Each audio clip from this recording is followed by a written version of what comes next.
ये सारे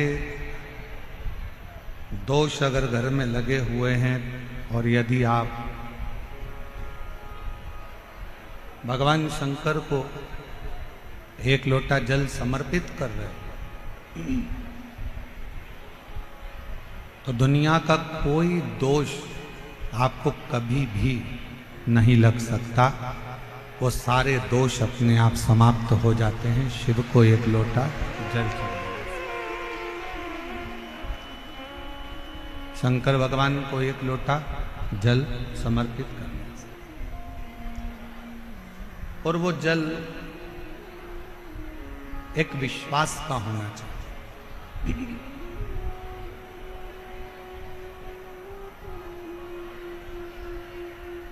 वैसे तो जयपुर जैसा विश्वास शायद ही दुनिया में कहीं देखने को मिलेगा,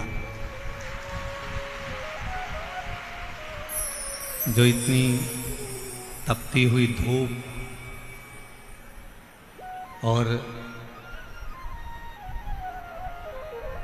समिति द्वारा निश्चित किए हुए इतने सारे डूम पंडाल और साथ में आज भी लगभग 50,000 भक्तों के बैठने के लिए 2 डूम की व्यवस्था और समिति ने करी है।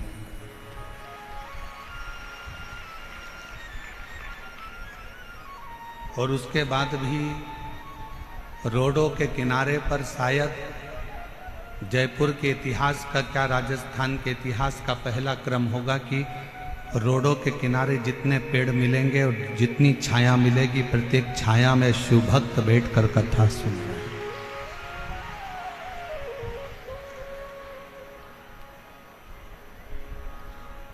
और मेरा विश्वास कहता है कि जयपुर के जितने यूट्यूबर होंगे, जयपुर की जितनी सोशल मीडिया होगी, जितने पत्रकार बंधु इस जयपुर के होंगे, जिनकी कलम केवल कलम नहीं रहती, जिनकी कलम कमाल करती है, वो भी इस कलम के माध्यम से जयपुर का ये इतिहास रचते हुए दिखाएंगे कि ये जयपुर का इतिहास।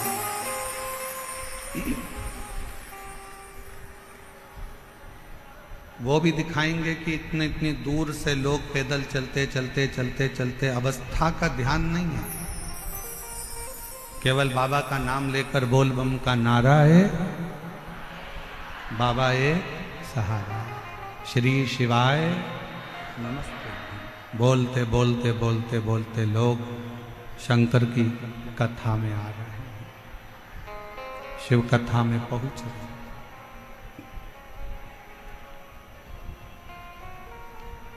और मैं यहाँ के कलेक्टर महोदय, यहाँ के एसडीएम, यहाँ के एसपी, यहाँ के एसएसपी, यहाँ के आईजी, यहाँ के डीआईजी, यहाँ के तहसीलदार, यहाँ का पीडब्ल्यूडी विभाग, यहाँ का विद्युत विभाग, यहाँ का नगर निगम, यहाँ का विधायक महोदय, सांसद महोदय, सबको धन्यवाद देता हूँ कि आप लोगों ने जी और जान से ये व्यवस्था को संभाला।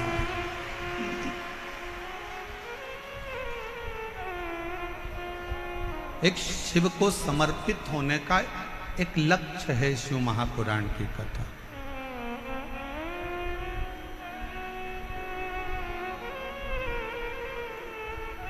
शिव मंदिर में अगर आप लोग जा रहे हैं एक लोटा जल चढ़ाने के लिए, कोई पितृदोष है, कोई काल सर्प दोष है, कोई वास्तु दोष है, कोई दूसरा दोष लग गया, कोई दूसरा दोष लग गया, कोई कहता है कि बेटी को मंगल लग गया, कोई कहे बेटे को बुध लग गया, कोई कहे शनि लग गया, कोई कहे गुरु लग गया, कोई कहे ये लग गया, तो उसको कह देना कि हमको तो केवल एक लगा है और वो हमारा शंकर लगा है, और वो लगा है तो फिर कोई दोष नहीं लगा। जब एक बार जिसको शिव लग जाए, एक बार जिसको शंकर लग गए, एक बार जिसको शिव लग गए, तो फिर दूसरा कुछ नहीं लगता।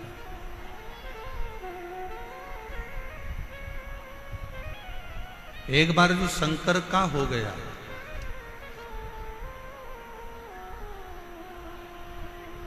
वो कहते हैं ना, मैंने सबका होकर देख लिया, बस तेरा होना बाकी है। मैं सब दर जाकर देख लिया, एक तेरे दर आना बाकी है। मैं सबका होकर देख लिया, बस तेरा होना बाकी है। मैं सब दर जाकर देख लिया, बस तेरे दर आना बाकी है। मैंने संपूर्ण सब जगह, ऐसा कोई स्थान नहीं है जहां मैंने छोड़ा हो। मेरी जीजियों, जयपुर के मेरे जीजाओं, मेरी बेटियों, बेटाओं, मेरी माताओं, मेरे भाई, मेरे पिता तुल्य मेरे बुजुर्ग, एक बात बताइएगा, जब जीवन में दुख आता है, तकलीफ आती है, कष्ट आता है, तो आप ऐसा नहीं है कि कहीं नहीं जाते हो, जाते हो।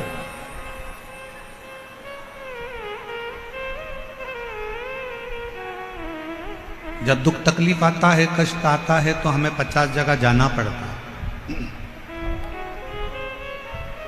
हमारे जीवन में ये तकलीफ आ गई, हमारे जीवन में ये कष्ट आ गया, हमारे जीवन में ये तकलीफ आ गई। देवी से भी पूछा, देवता से भी पूछा, हाथ भी दिखाया, जन्म पत्रिका भी लेकर गए, वो भी ले जाकर दिखाई, देखो जरा मेरा ग्रह क्यों खराब, किस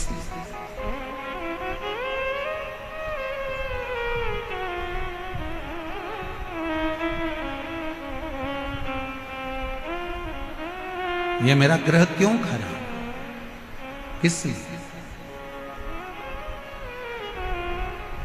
जरा मेरा हाथ देखकर बताओ कि मेरी किस्मत में इतना दुख क्यों लिखा। जरा मेरा ललाट पढ़कर बताओ कि मेरे जीवन में इतना कष्ट क्यों लिखा। ईसर गोरा गणागोर शिव महापुराण की कथा जयपुर में चल रही है। जो तुम्हारे मन का संशय है, वही संशय चंचुला देवी के मन में भी था।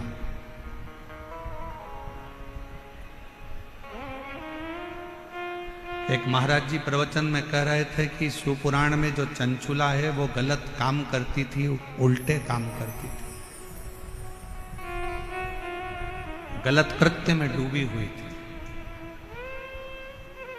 गलत कर्म में डूबी हुई थी। पर हमारा निवेदन है, एक बार शिव महापुराण कथा के महत्तम को जरूर पढ़ना।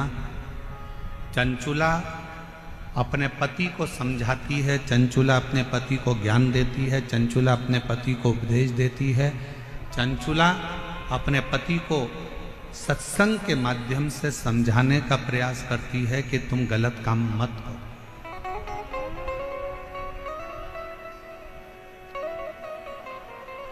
और किसी ने कहा कि चंचुला देवी गलत करते करती, ना ना,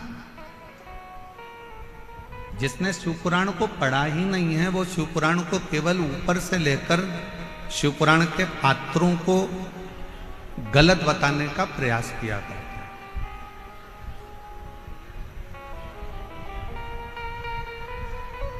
एक स्त्री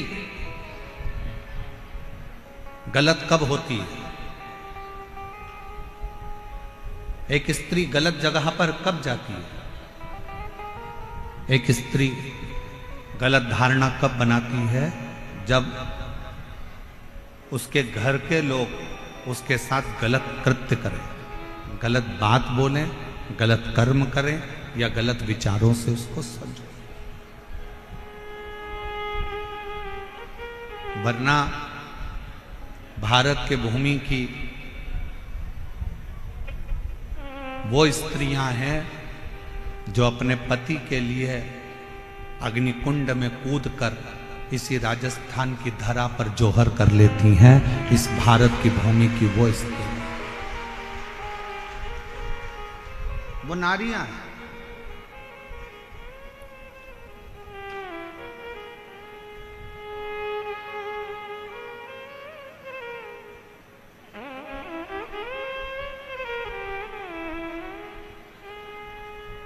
कोई कहे कि हमारा भाग्य देखकर बता दो, कोई कहे हमारा हाथ देखकर बता दो, कोई कहे हमारी पत्रिका देखकर बता दो। हम आपसे पूछें, मेरे जयपुर की माताएं, मेरी जीजियां, मेरी बेटियां, मेरे जीजाओं, मेरे भाई, मेरे पिता तुल्य बुजुर्ग उत्तर देंगे। एक ही दिन, एक ही तिथि, एक ही वार, एक ही समय, एक ही घड़ी, एक ही पल, क्या उस दिन, उस घड़ी, उस पल में, उस समय में क्या केवल एक ही बच्चा पैदा होता है? जम के बोलो जरा। बुधवार के दिन मान लो 17 तारीख को बुधवार है, और अपन मानो कि 17 को बुधवार है और 17 को ये तिथि है, 17 को ये नक्षत्र है, 17 को ये पल है, 17 को ये घड़ी है। क्या उस दिन केवल एक ही बच्चे का जन्म होगा? भारत में और कोई, विश्व में, पूरी पृथ्वी पर कोई बच्चा उस दिन जन्म नहीं लेगा।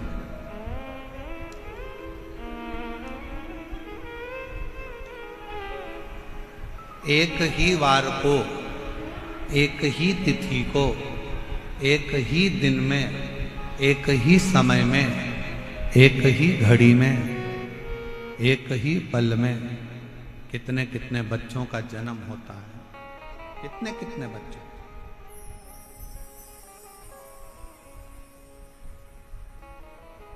और कितने सारे बच्चों का जन्म हुआ, और वह बच्चों का भाग्य अलग अलग होता है। सोमवार को हो सकता है कि तुम्हारे बेटे ने जन्म लिया, 5 तारीख को हो सकता है, 5 तारीख को सोमवार के दिन ही जितनी बजे तुम्हारे बच्चे ने जन्म लिया, उतनी ही बजे कोई दूसरे हॉस्पिटल में किसी दूसरे बच्चे ने जन्म ले लिया।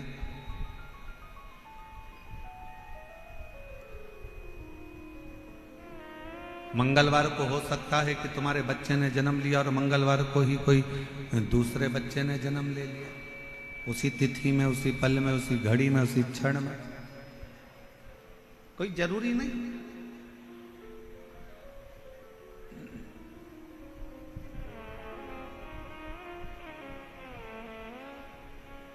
एक ही दिन में अच्छा खासा चल रहा था, उसको बेकार कर दिया पूरा।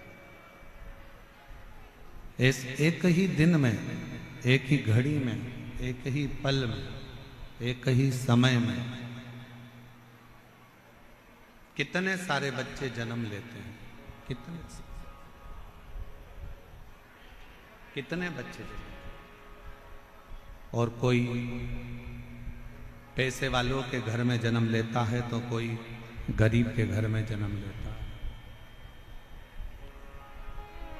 कोई जन्म लेते ही चांदी की चम्मच मुंह में रखकर खीर खाता है, तो कोई चटाई पर सोकर भूख से बिलबिलाता।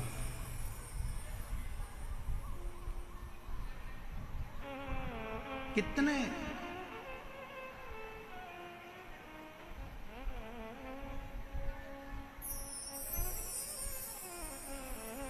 कोई जन्म लेते ही गाड़ियों में घूम रहा होता है और कोई रेंग कर चल रहा होता है। जरा विचार करिएगा, जरा विचारिए।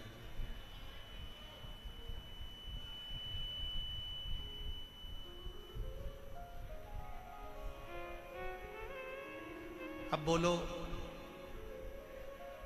आपने पत्रिका दिखाई, आपने पत्रिका दिखाई, आपने हाथ दिखाया और अपना अपना भाग्य बताया।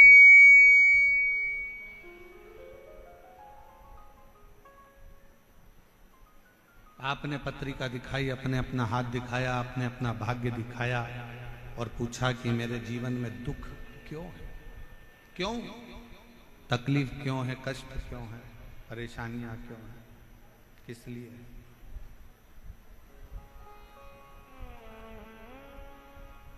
उसका एक उत्तर है आपका पूर्व का किया गया कर्म। इसलिए फिर कहेंगे आप लोगों से कि मत बुरे कर्म कर बंदे वरना पछताएगा, भगवान की आंखों से तू बच नहीं पाएगा, तू बच नहीं पाएगा। अरे ओ अज्ञानी मत करना, अरे ओ अज्ञानी मत करना दानी, तेरे कर्म का फल भी तू ही पाएगा, जैसा किया तूने तेरे आगे आएगा। मत बुरे कर्म कर बंदे वरना पछताएगा, भगवान की आंखों से तू बच नहीं पाएगा, तू बच नहीं पाएगा। अरे ओ अज्ञानी मत करना दानी। एक ही समय में, एक ही घड़ी में, एक ही पल में, एक ही नक्षत्र में, एक ही दिन में ना जाने कितने कितने बच्चों का जन्म होता है, ना जाने कितने कितने बच्चे पैदा होते हैं। सबका अपना अपना भाग्य होता है, सबकी अपनी अपनी किस्मत होती है।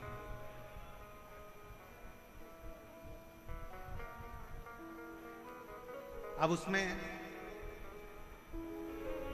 आप चाहे किसी को भी जाके अपना भाग्य पढ़वा दो, आप चाहे जाकर किसी को भी अपनी किस्मत पढ़वा दो, जो पूर्व में किया है उसको भोगना ही है। जो पूर्व में करा गया है, बाहर की आवाज अंदर आ रही है पर अंदर की आवाज अंदर नहीं आ रही। पूर्व में जो कर्म किया है उस कर्म को तो भोग। इसलिए फिर निवेदन करूं, श्रेष्ठ कर्म करते हुए आगे बढ़िए। श्रेष्ठ कर्म बढ़ते श्रेष्ठ।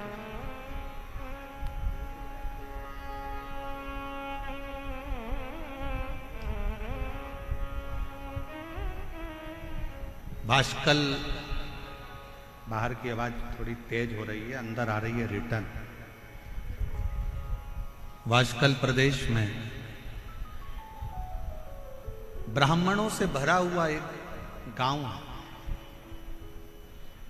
ब्राह्मणों से भरा।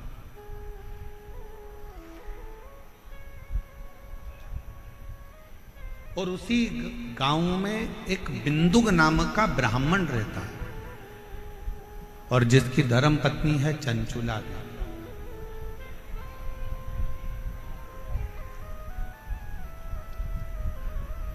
और वो चंचुला इतनी भगवतमय है कि अपने पति को बार बार मार्गदर्शन करती है कि तुम गलत जगह मत जाओ, गलत जगह पर मत पहुंचो, गलत काम मत करो, गलत व्यसन मत करो, गलत भोजन मत करो, गलत दृष्टि मत रखो, गलत विचार मत रखो, गलत सोच मत रखो। और ये विश्वास करता है कि भारत के भूमि की प्रत्येक माँ, प्रत्येक स्त्री, प्रत्येक नारी अपने पति को, अपने पिता को, अपने पुत्र को, अपने भाई को ये उपदेश देती रहती है कि गलत काम मत करो।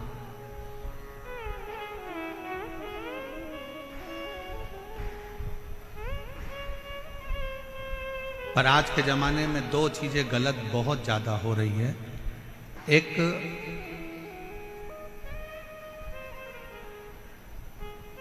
भोजन गलत होने लगा और दूसरा पहनावा गलत होने लगा।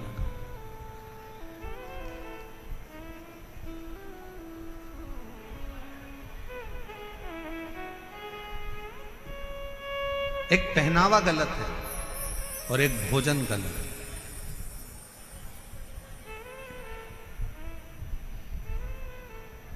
एक बात आपसे पूछें, उत्तर दीजिएगा जरा।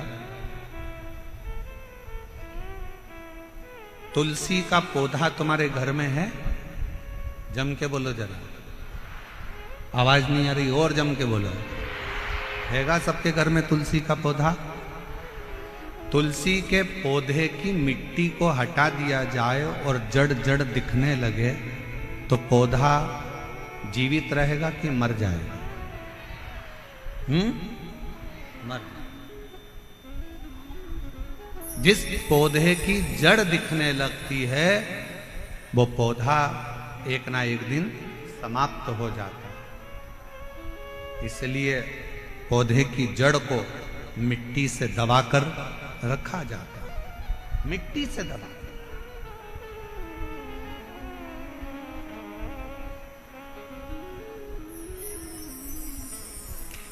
पौधे की जड़ को मिट्टी से दबाकर रखो तो वो पौधा कभी समाप्त नहीं होता। उसी तरह वस्त्र पहनते समय एक एक बेटी को, एक एक महिला को इस बात का स्मरण होना चाहिए कि अपने पेट में जो नाभि है ये जड़ है। इस नाभि को जितना वस्त्र से दबाकर रखोगे उतने सुरक्षित रहोगे, उतनी सुरक्षा आपकी रहेगी, उतनी सुरक्षा।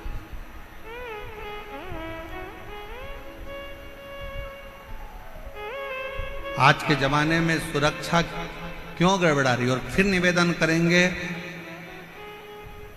कोई प्रशासन में, कोई सरकार में इतना दम नहीं है कि वो क्राइम को रोक दे। दुनिया की कोई प्रशासन, कोई सरकार क्राइम को नहीं रोक सकती, क्राइम को सरकार नहीं रोक सकती, पर इतना जरूर है कि क्राइम को आपके घर के संस्कार रोक सकते हैं, आपके घर के संस्कार उसको संभाल सकते हैं। आज जितने क्राइम हो रहे हैं, पहले बचपन होता था, जवानी होती थी, अधेड़ी होती थी, बुढ़ापा होता था।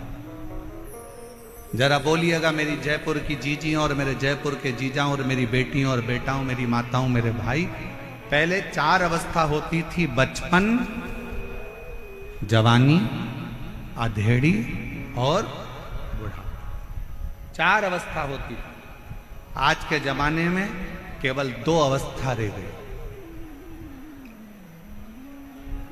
आज के जमाने में केवल 2 अवस्था रह गई है। एक रह गया बचपन, जो दूसरे नंबर पर रह गया बुढ़ापा। जवानी और अधेड़ी ये दोनों तो बचपन में मोबाइल चला चलाकर आज का व्यक्ति जो जवानी में कार्य करता था वो मोबाइल चला चलाकर बचपन में कर रहा है, तो ना जवानी बची ना अधेड़ी।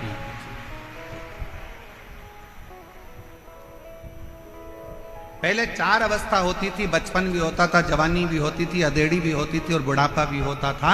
आज के ज़माने में जैसे जैसे कलिकाल बढ़ता चले जा रहा है, फैशन बढ़ता चले जा रहा है, व्यसन बढ़ते चले जा रहा है, गलत भोजन बढ़ता चले जा रहा है, वैसे वैसे घर से 2 चीज़ें अवस्था की चली गई, ना तो जवानी बची ना अधेड़ी बची। क्योंकि बचपन में ही बच्चे सोशल मीडिया पर मोबाइल का प्रयोग कर कर कर छोटे छोटे बच्चे, आज के ज़माने में वो छोटे बच्चे जवानी के जो क्रम थे, अधेड़ी के जो क्रम थे, वो छोटे छोटे बच्चे उस जवानी और अधेड़ी के क्रम का स्मरण कर रहे हैं। अब कहाँ गया वो जवानी, कहाँ गई वो अधेड़ी?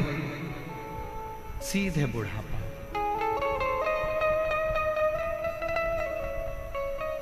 इसलिए निवेदन है, अपने घर के बच्चों को श्रेष्ठ संस्कार देने का प्रयास करो।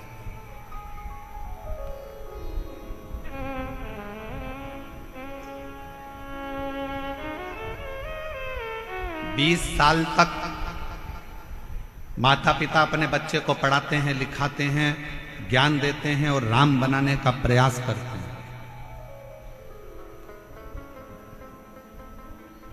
मां अपने बच्चे को बड़ा करती है, कोचिंग करने के लिए कहीं जयपुर भेज देती है, कहीं कोटा भेज देती है, कहीं जोधपुर भेज देती है, कहीं दिल्ली भेज देती है, कहीं पुणे भेज देती है, कहीं बेंगलोर भेज देती है, कहीं इंदौर भेज देती है, कहीं भोपाल भेज देती है, कहीं लखनऊ भेज रही है, कहीं पटना भेज रही है, कहीं देहरादून, कहीं मंसूरी भेज। 20 वर्ष तक माता पिता अपने बच्चे को राम बनाने का प्रयास करते हैं और 20 वर्ष माँ बाप अपना त्याग कर कर, पैसा लगाकर, जान झोंक कर बच्चे को राम बनाने का प्रयास करते हैं और 20 दिन की कुसंगति बच्चों को मिलती है और बच्चे राम बनने की जगह 20 दिन की कुसंगति से रावण बन जाते हैं।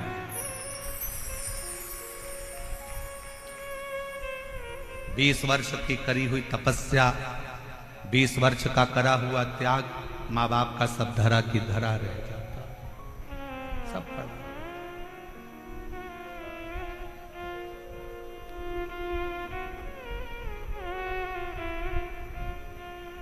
सब पड़ा है। माता पिता सोच रहे हैं मेरा बेटा राम बनेगा, मेरा बेटा राम बनेगा, और गलत संगति से बेटा रावण बन गया। बिंदु उस ब्राह्मण घर में जन्म लिया जिस ब्राह्मण के घर में कर्मकांड होना था, पूजन होना था, पाठ होना था, अनुष्ठान होना था, भजन होना था, कीर्तन होना था।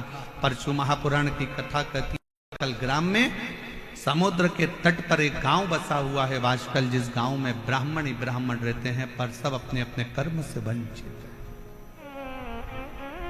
उसी में एक बिंदुक नाम का ब्राह्मण है।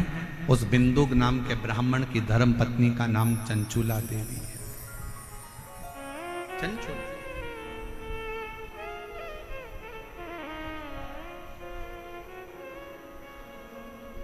इस भूमि के दो भक्त ऐसे हुए हैं जिनका चरित्र शास्त्र वर्णन करता है। पहले नंबर पर नरसिंह मेहता, भारत की भूमि के वो संत हुए जो जीते जी शरीर को लेकर गौलोक धाम में जाकर भगवान कृष्ण और राधा जी का दर्शन कर लेते, और वो दर्शन कोई दूसरा नहीं कराता,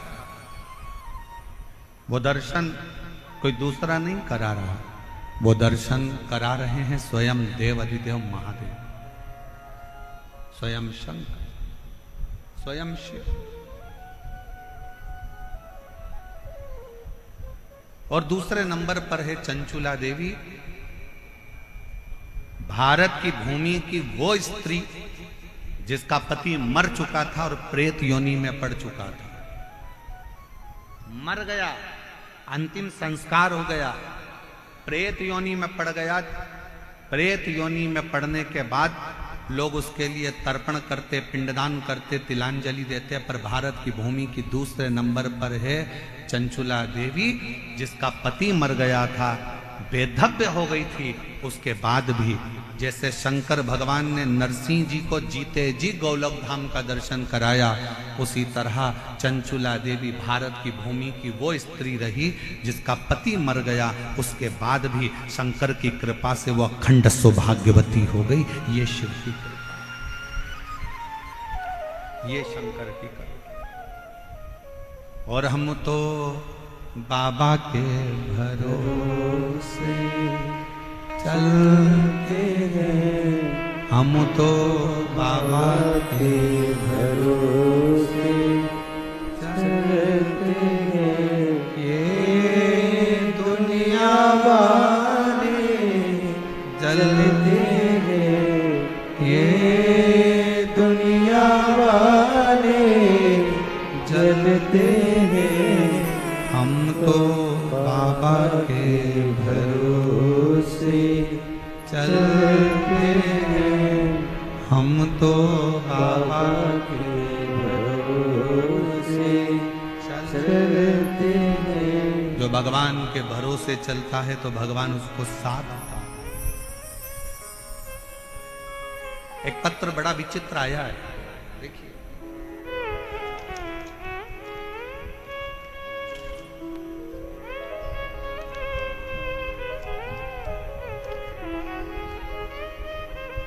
पहले तो गुरुदेव, जयपुर में जो विद्याधर नगर स्टेडियम समिति जो कथा करा रही है, मैं उनको धन्यवाद देती हूं जिन्होंने हमें जयपुर में कथा सुनने का मौका दिया।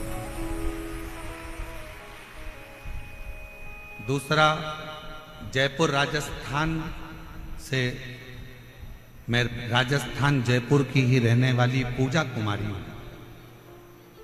मैं बिहार मुंगेर जिले की रहने वाली हूं, परंतु मैं स्थायी रूप से जयपुर में रहती हूं। सालों हो गए यहां रहते रहते। पत्र लिख रही हूं गुरुदेव।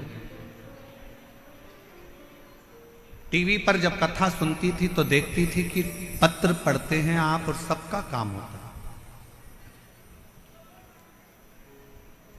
बाबा से प्रार्थना करती थी कि बाबा, बड़ी गजब की कथा शिव पुराण होती है जिसमें दुनिया के लोग अपना पत्र लिखकर भेजते हैं और वो सियोर वाला बाबा पत्र पढ़ता है। गुरुदेव, हम 3 बहनें हैं। हम तीनों बहनों की शादी हो गई है। हम तीनों बहनों के घर बच्चे हो गए हैं। हम तीनों बहनें बड़े आराम से रहती हैं।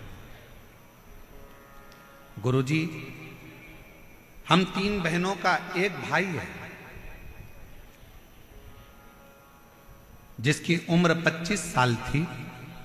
भोलेनाथ जी की कृपा से उसकी सरकारी नौकरी जूनियर इंजीनियर के पद पर लगी थी। 6 महीने नौकरी के हुए। हम तीनों बहनों की शादी हो गई, हमारे घर बच्चे हो गए। हमारा भाई 25 साल का हो गया, उसकी नौकरी लग गई। उसकी शादी की तैयारी चल रही थी, शादी के लिए सोच रहे थे क्योंकि अब उसकी गवर्नमेंट जॉब लग गई है तो उसकी शादी कर। लेकिन किस्मत को कुछ और ही मंजूर था। हमारा भाई 2020 नवंबर को बाथरूम में फिसल गया और बाथरूम में फिसला, उसके सिर में गहरी चोट आई। हमें सब मिली। खबर मिलते ही हम तुरंत अस्पताल में भर्ती कराए, इलाज कराया, सिलीगुड़ी हॉस्पिटल में लेकर गए। कुछ दिन तो वो ठीक रहा, फिर उसकी तबीयत बिगड़ गई और अस्पताल में ही उसने दम तोड़ दिया। हम 3 बहनों का एक भाई।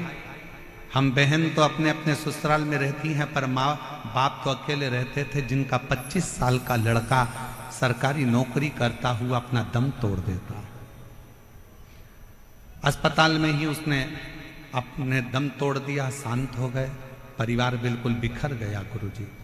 माँ बाबूजी की उम्र 50-50 साल के थे। माँ बाबूजी की उम्र 50-50 साल की थी। मेरी माँ इतनी रोती 24 घंटे, मेरे बाबूजी रोते। एक ही लड़का मर गया।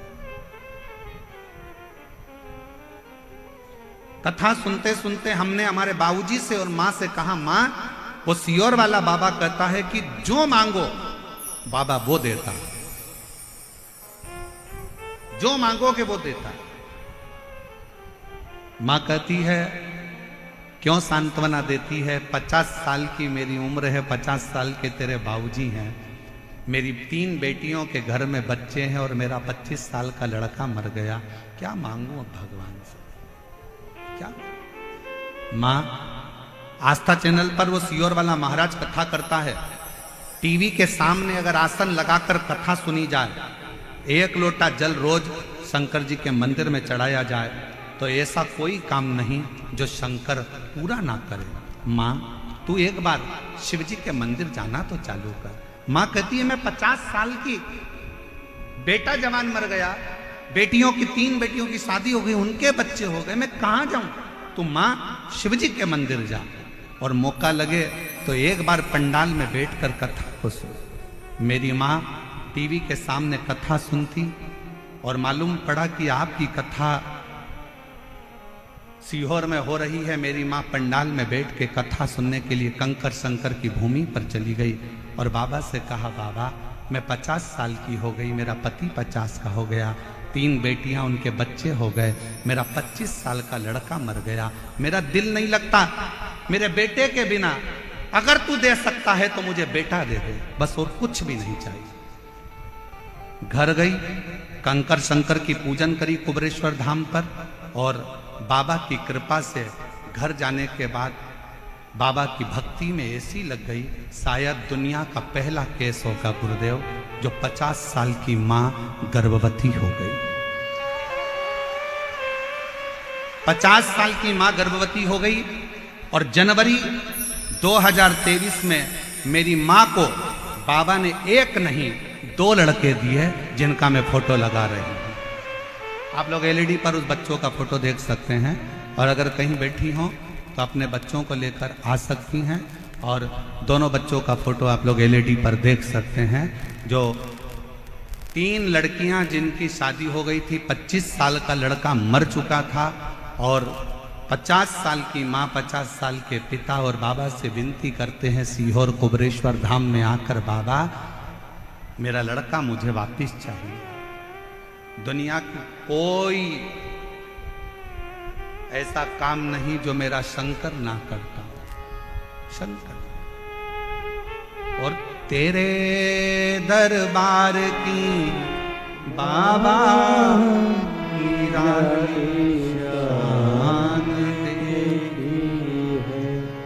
फिर निवेदन करूं मेरी जीजियों, दुनिया की दृष्टि में जयपुर में केवल शिव पुराण की कथा हो रही है।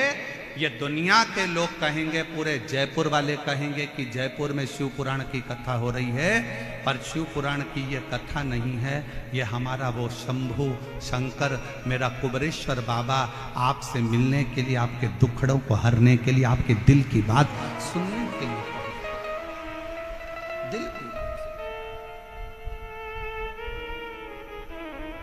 पंडाल में बैठकर आप जो दिल से मांगते हो, पंडाल में बैठकर कथा सुनते सुनते आप बाबा से अपनी लगन लगाकर उससे अपने दिल की बात कहते हो ना, उसका सुख ही दूसरा। और जितने कार्यकर्ता इस कार्यक्रम को संभाल रहे हैं, जितने कार्यकर्ता लगनता से काम करते हुए लोगों को भोजन करा रहे हैं, कोई पानी पिला रहा है, कोई लस्सी बांट रहा है, सब व्यापारियों ने अपने अपनी दुकान उनको सबको कह दिया कि जितने शिव भक्त आए सबको कुछ ना कुछ मुंह झूठा कराओ। ऐसे जितने कार्यकर्ता इस सेवा में लगे, जितने कांस्टेबल, जितना पुलिस बल, जितना चिकित्सा विभाग, जितना पीडब्ल्यूडी विभाग, जितना विद्युत विभाग, जितने सरकारी कर्मचारी भी इस अगर सेवा में लगे हैं, अभी तक तुमने दुनिया की सेवा करी होगी, पर शिव महापुराण की कथा में पहला मौका मिला है, उसका फल आपको 3 महीने में बाबा क्या देगा वो वही जान सकता, वो उसके हाथ, वो उसके हाथ, ये हमारे हाथ में कुछ नहीं। तेरे दरबार की बाबा निराली शान देखी, तुझे देखे नहीं देखा, पर झोली भरी देखी, मुख दुनिया मोड़े बाबा तू मुखड़ा मेरी लगी परी तीनों, बाबा तू अब मेरी जीजियों जरा उत्तर दीजिएगा, इस पत्र को ले जाकर पढ़कर इसका उत्तर दीजिएगा कि जिसकी 3 बेटियां, जिनके घर में बच्चे हो गए, 25 साल का लड़का जिसकी सरकारी नौकरी लग गई, वो 25 साल का लड़का जो घर में बाथरूम में गिर गया, मर गया, और वो 25 साल का लड़का चले गए और माँ बाप की उम्र 50-50 साल हो गई, और उसके बाद मेरा कुबेर भंडारी उसकी गोदी में 2 बेटे दे देता है। ये दुनिया में कहीं हो सकता है? कई मेरी जीजियां आती हैं, कहती हैं हमारे 8 साल हो गए शादी के, कोई कहता मेरे 5 साल हो गए, कोई कहता मेरे 3 साल हो गए, कोई कहता मेरे को 11 साल हो गए, कोई कहता मेरे को 10 साल हो गए, मुझे संतान नहीं है, हार गए, हिम्मत हार गए। हम कहते हिम्मत मत हारो, एक बार शिव महापुराण के पंडाल में जाओ, बैठो, कथा पूरी हो, वहां की आरती के बाद में जैसे ही आरती में कर्पूर गौरम हो, आरती पूर्ण होने के बाद में वहां की मिट्टी को अपने गर्भ से लगाओ, अपने हृदय से लगाओ, उसको प्रणाम करो। हम जानते हैं विद्याधर नगर का ये स्टेडियम आज खाली रत्ती भर नहीं है।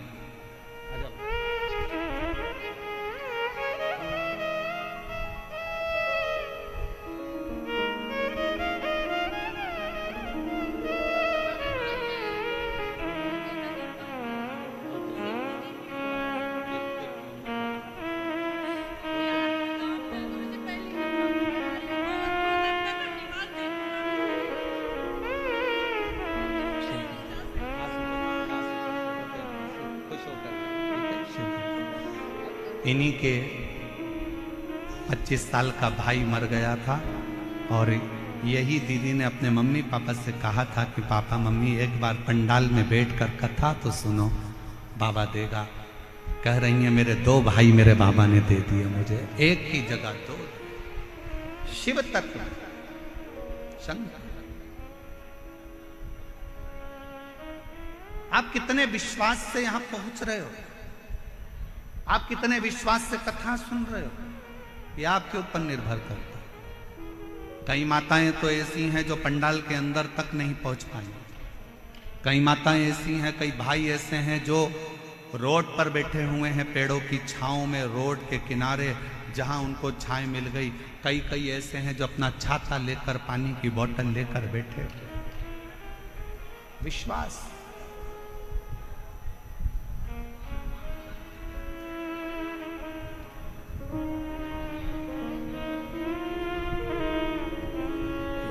ये भरोसा, इसीलिए कहते हैं ओ बाबा रे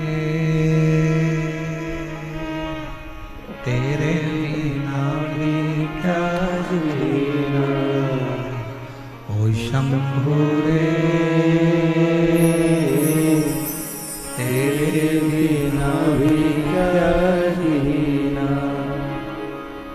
फूलों में कलियों में, काशी की गलियों में, फूलों में गलियों में, काशी की गलियों में, तेरे बिना कुछ कहीं ना, तेरे बिना भी क्या जीना। ओ शंभू रे तेरे बिना भी क्या जीना। ओ बाबा रे तेरे बिना भी क्या जीना। फूलों में गलियों में, काशी की गलियों में, फूलों में गलियों में, काशी की गलियों में, तेरे बिना कुछ नहीं ना, तेरे बिना भी क्या जीना। ओ शंभू रे तेरे बिना भी क्या जीना। ओ बाबा रे तेरे बिना भी क्या जीना। एक दिन, एक तिथि, एक पल, एक घड़ी, एक नक्षत्र, एक समय में ढेरों बच्चे जन्म लेते हैं। सबका अपना अपना भाग्य होता है, सबका अपना अपना किस्मत होता है, सबका अपना अपना भाग्य चलता है, सबका अपना। जिस समय में आपके बच्चे ने जन्म लिया, उसी समय में ना जाने कितने बच्चों ने जन्म लिया। बस अपना कर्म आपको श्रेष्ठ बनाए, आपकी मेहनत आपको श्रेष्ठ बनाए। अपना कर्म।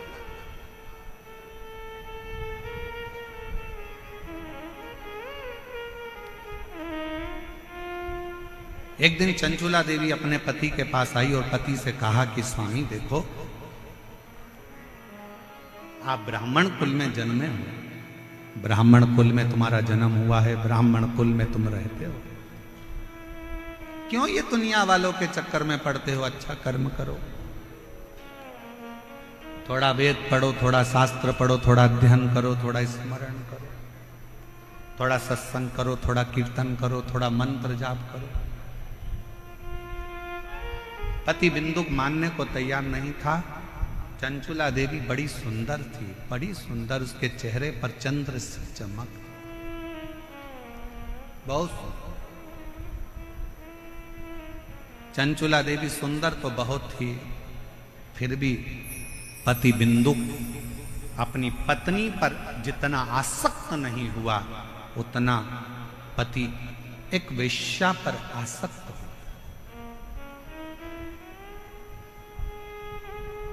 बिंदुक एक पर स्त्री पर आसक्त हो गए।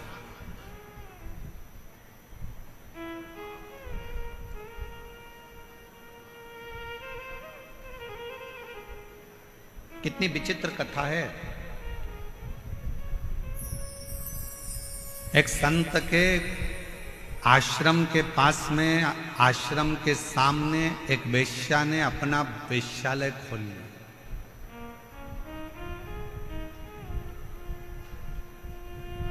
संत दिन भर भगवान के भजन में लगे रहते थे, भक्ति में लगे रहते थे। संत को मालूम पड़ा कि आश्रम के सामने एक वेश्या ने अपना वेश्यालय खोला है। संत ने खबर करवाई वेश्या को कि तुम्हारा वेश्यालय बंद करो, यहां से जाओ, इसको छोड़ो। वेश्या सुनती नहीं, अपने काम में लगी रही। पुरुषों को अपने चेहरा देखकर आसक्त करना, नृत्य दिखाना, उनसे धन कबाड़ना, उनको अपनी ओर आसक्त करना, समझाया पर मानती नहीं।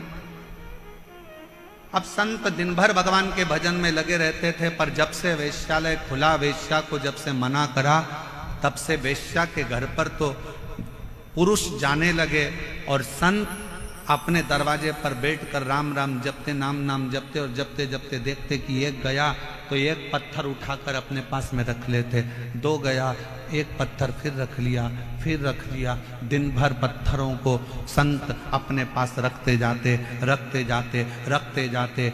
1.5 महीने में, 2 महीने में पत्थरों का ढेर संत के दरवाजे पर लग गया।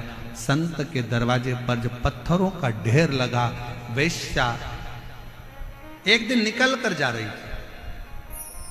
संत के पास पहुंचकर वेश्या ने प्रणाम किया। बाबा, मैं जब आई थी तब आपके दरवाजे पर इतने सारे पत्थर नहीं थे, आज इतने सारे पत्थरों का ढेर क्यों लगा? संत ने कहा, यह पत्थर नहीं है, तेरे वेश्यालय में जितने पुरुष जाते थे उनको देखकर मैं एक पत्थर रख देता था। वेश्या हाथ जोड़कर कहती है, बाबा गुरुदेव, मैं रोज वेश्यालय में जब पहली बार वेश्यालय से बाहर निकलती हूँ, दरवाजा खोलती हूँ, तो सबसे पहले आपको प्रणाम करती हूँ, राम नाम, कृष्ण नाम, शिव नाम को प्रणाम करती हूँ। उसके बाद अपना वेश्यालय का कार्य प्रारंभ करती हूँ। पर वारे संत, गजब कर दिया तूने, राम नाम छोड़कर माला के मन के गिनना थे और तूने मेरे वेश्यालय में आने वाले पुरुषों को गिनना चालू कर दिया। गिनना तो तुझे राम नाम था, गिनना तो तुझे कृष्ण नाम था, गिनना तो तुझे भगवान का भजन था, और तू मेरे वेश्यालय में कितने पुरुष आ रहे हैं, कितने लोग आ रहे हैं, तूने उनको गिनना प्रारंभ कर दिया। ये कहाँ की श्रेष्ठता है? समय आया, वेश्या ने अपने प्राण त्याग दिए। जब वेश्या के प्राण छूटे, देवता, गंधर्व, अप्सराएं वेश्या को सोने के सिंहासन पर लेकर गईं और संत ने प्राण त्यागे तो उनको नरक में यमदूत घसीटते हुए लेकर जा रहे थे। घसीटते हुए। आप आए कहां हो, आप बैठे कहां हो, आप पहुंचे कहां हो? कई लोग शंकर जी के मंदिर में जाते हैं, शंकर जी के मंदिर में लोटा भरकर जल चढ़ाने जाते हैं, पर शंकर जी के मंदिर में जाके भी खोट देखते हैं। इतनी भीड़ हो रही है, लोग एक दूसरे पे पानी डाल रहे हैं, लोग अपने सिर पे पानी डाल रहे हैं, लोग इस पे पानी डाल रहे हैं। लोगों को तो अकल नहीं है, पेड़ पौधे की पत्ती तोड़कर चढ़ा दी, किसी ने धतूरा चढ़ा दिया, किसी ने ये चढ़ा दिया। तू क्या करने आया है? शंकर जी के मंदिर में एक लोटा जल चढ़ाने आया है। तू क्या करने आया है? शंकर जी को अपने दिल की बात कहने के लिए आया है। जब दिल की बात कहने आया है, मंदिर में जल चढ़ाने के लिए आया है, तो तू दोष क्यों देख रहा है कि किसने पानी किस पे चढ़ा दिया, किसी ने यहाँ ढोल दिया, किसी ने वहां ढोल दिया। मंदिर इतना गंदा हो रहा था, मंदिर में जाले लटक रहे थे, तो मंदिर ऐसा था तो वहां वैसा था। पंडित जी ने 2 लड्डू ज्यादा ले लिए, तो पंडित जी तो दक्षिणा देख रहे थे, पंडित जी ने ये सामान उठा लिया, पंडित जी ने वो सामान उठा लिया। तू गया कहाँ था? मंदिर में। तू गया किसके लिए था? शंकर जी के लिए। जब शंकर जी के लिए गया था, तो घर से जब लोटा भरकर जल लेकर गया था, तुझे किसी से मतलब नहीं होना था। आग लगे बस्ती में, अपन रहो मस्ती में, और एक लोटा जल शंकर को चढ़ाकर। पर हम विचारों से बदल गए, हम अपनी सोच से बदल गए।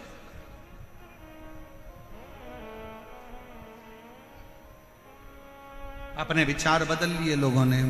मंदिर में जाने के बाद भी लोग उसमें गलतियां देखते हैं।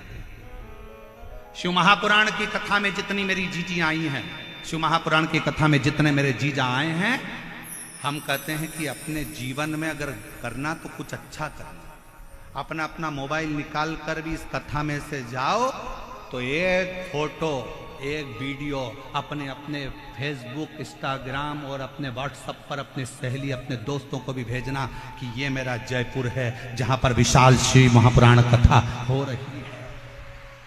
ये मेरा जयपुर है, जहां भारत की भूमि का कोने कोने से शिव भक्त, पूरे राजस्थान का शंकर का भक्त एकजुट होकर आया है। उसे गर्मी की तपन नहीं दिखती, उसे प्यास नहीं लगती, उसे शंकर की अविरल भक्ति दिखती है। शंकर के लिए दौड़ करता है, शिव का स्मरण करता है। बैठा रोडों पर, तपती हुई रोड, डामर भी इतना गर्म हो रहा है, उस रोड पर बैठकर भी लोग शंकर की भक्ति कर रहे हैं।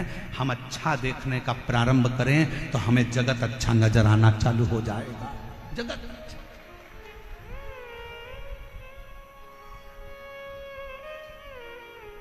हम देख क्या रहे? क्या देख?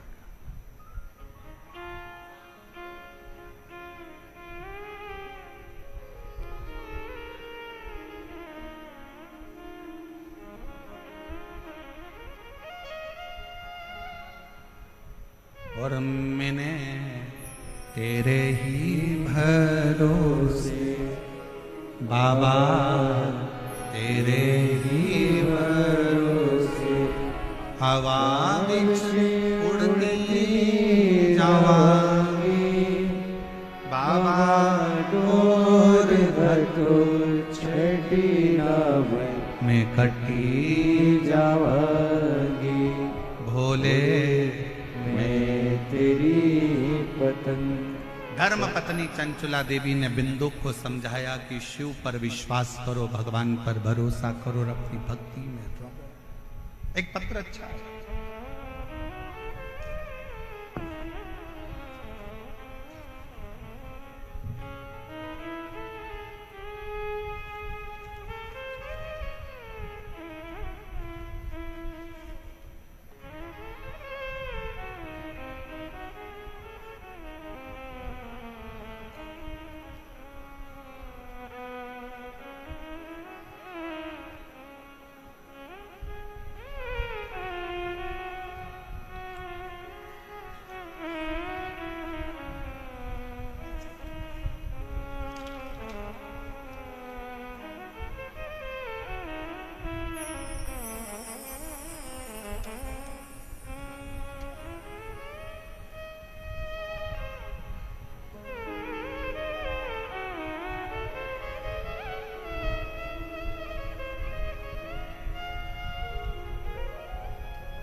बच्चे का पहला फोटो, जिस बच्चे की किडनी और लीवर खराब हो गए और डायलिसिस पर आया, डॉक्टर ने किडनी बदलने का बोला। पहला फोटो एलईडी पर आप लोग देखिए। शरीर पर सूजन, पूरा चेहरा, पूरा शरीर फूला हुआ, अब पत्र पर ध्यान देना।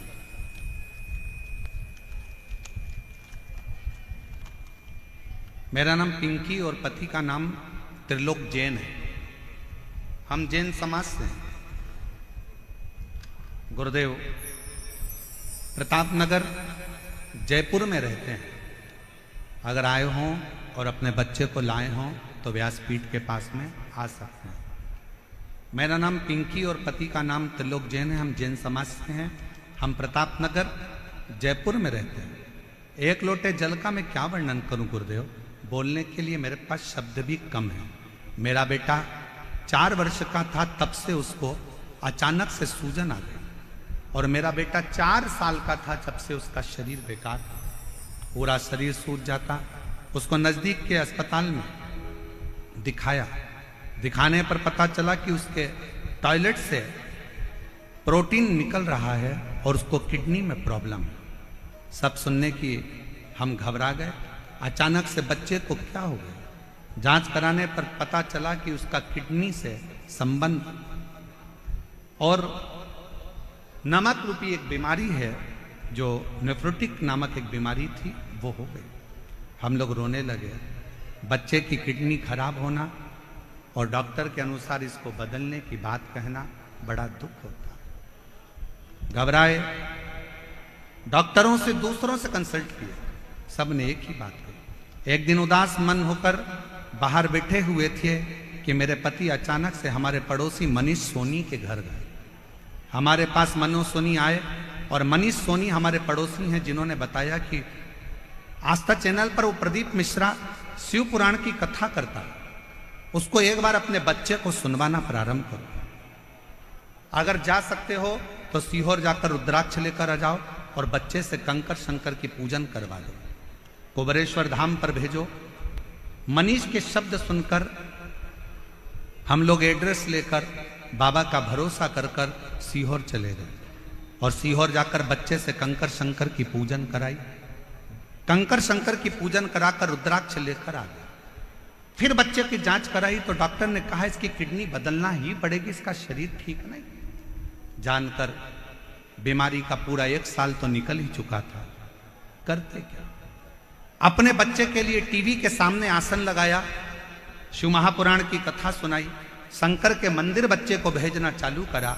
शिव जी के मंदिर से जल मंगवाते, बच्चे को पिला देते, पूरे शरीर पर लगा देते। गुरुदेव महाशिवरात्रि की 25 फरवरी 2025 को हमने रात्रि के 9:15 वाला जो आपका उपाय है, जो आप कहते हो कि उसको करने के बाद ऐसा कोई रोग नहीं जो समाप्त नहीं होता, हमने, डॉक्टर ने तो कह दिया था कि इस बच्चे की किडनी का बदलना है, पर हमने 27 फरवरी को डॉक्टर ने तारीख दी है, और 25 फरवरी को हमने 9:15 वाला उपाय करा और बाबा से प्रार्थना करी, और रुद्राक्ष का जल रात्रि को 9:15 वाला ही चढ़ाकर बच्चे को पिला दिया। और दूसरी बार हम बच्चे को लेकर 26 फरवरी को डॉक्टर को दिखाए तो डॉक्टर ने सारी रिपोर्ट नॉर्मल बता दी और कह दिया अब बच्चे की किडनी चलना प्रारंभ हो गई। मैं बच्चे का दूसरा फोटो लगा रही हूँ, जिसमें मेरा बच्चा पूर्ण तरह से स्वस्थ हो गया, जिसका मैं दूसरा फोटो लगा रही हूँ। आप बच्चे का दूसरा फोटो देख सकते हो। अगर कहीं बैठी हो, पिंकी और पति का नाम त्रिलोक जैन। हम लोग जैन समाज से हैं, प्रतापनगर जयपुर राजस्थान के निवासी हैं। अगर कहीं बैठे हो तो आ सकते। एक पत्र और बड़ा सुंदर है, देखिए।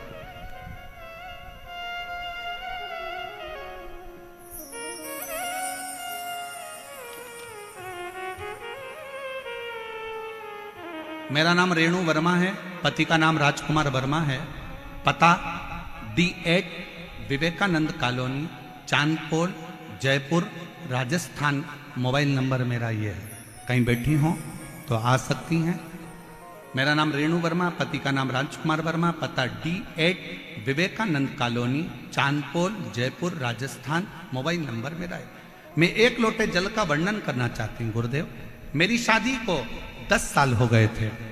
ऐसा कोई डॉक्टर नहीं जयपुर का, जोधपुर का, दिल्ली का जिसको हमने दिखाया नहीं। हमने IVF भी करवाया, हमने सब कुछ कर कर देख लिया, पर संतान का सुख नहीं आया। आखिरी में हताश हो गए। सबने कह दिया कि अब बच्चा नहीं हो सकता। जब आईवीएफ फेल हो गए तो अब बच्चा कैसे होगा, छोड़ दिया। तब एक पड़ोसी के कहने पर सफेद आंकड़े की जड़ रजस्वला धर्म के 7वें दिन शिवजी के ऊपर से घुमाकर पति और पत्नी दोनों नंदी के पास खड़े होकर कमर में बांध दिए। बाबा से प्रार्थना करी। वो सियोर वाला बाबा कहता है कि अगर सच्चे मन से शिव की भक्ति करी जाए तो औलाद होती है, पर डॉक्टर ने तो हमको मना कर दिया कि मैं मां नहीं बन सकती, आप कुछ कृपा करो। तब बाबा की कृपा से सफेद आंकड़े की जड़ का प्रयोग करा। शंकर जी के मंदिर में जाकर झाड़ू पोछा कर देती, मंदिर में झाड़ू लगा देती, पोछा लगा देती, मंदिर की सेवा करती, और 3 महीना भी नहीं हुआ और मेरा गर्भ ठहर गया। गर्भ ठहरा, बाबा की कृपा से मेरे घर में शिव की कृपा से संतान की प्राप्ति 10 साल के बाद मेरे बाबा ने मुझे औलाद दे दी, जिसका मैं फोटो लगा रही। और अगर कहीं बैठी हो तो बच्चे को लेके आ सकती। बच्चे का फोटो आप लोग देख सकते हैं एलईडी पर। 10 साल के बाद मेरे बाबा ने मेरी सुनी और झोली भरी। शिव तत्व किसको कहते हैं? एक भरोसा, एक विश्वास। दुनिया की दृष्टि में ये शिव महापुराण की कथा हो सकती है, पर जिसने दिल से झोली पसार कर, भले आप ग्राउंड के अंदर हो चाहे ग्राउंड के बाहर हो, आप चाहे किसी पेड़ के नीचे बैठे हो, चाहे आप रोड पर बैठे हो, आप दिल से अगर उसे भज रहे हो तो शिव पुराण कभी तुम्हें खाली नहीं भेजेगी, वो भंडार भर कर जरूर